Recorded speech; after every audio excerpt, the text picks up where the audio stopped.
Dans un match à deux visages, première et deuxième mi-temps, première mi-temps, j'apprécie toujours Kylian Mbappé. Griezmann aussi a été dans l'orientation du jeu, a été très intéressant.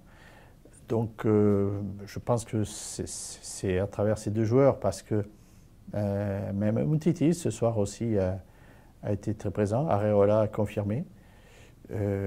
Après le mauvais passage de la seconde mi-temps, il faut pas, un petit peu réduit un petit peu la performance, mais voilà un petit peu alors je dirais, je sais pas, ça se joue entre Griezmann et Mbappé.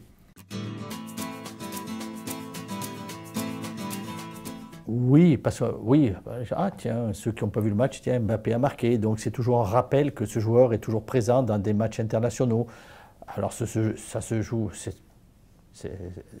peu de choses, ça apporte pas plus que par rapport évidemment à la Coupe du Monde, d'autres compétitions, et notamment évidemment la Ligue des Champions qui se présente pour lui, là, qui peut être encore un peu plus importante. L'avance qu'il peut avoir, c'est que il a été découvert aux yeux du monde. Il a été découvert aux yeux du monde.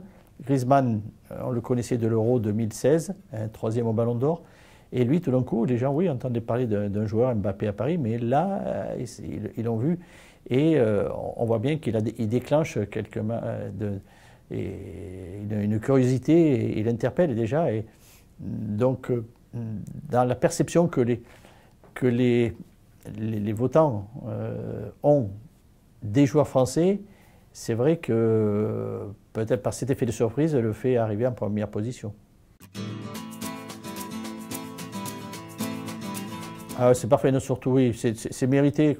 Un garçon généreux, toujours présent et qui était en panne de but, c'est bien, c'est tout un symbole et ça ne pouvait pas tomber mieux que ça se passe lors de ce match contre les Pays-Bas.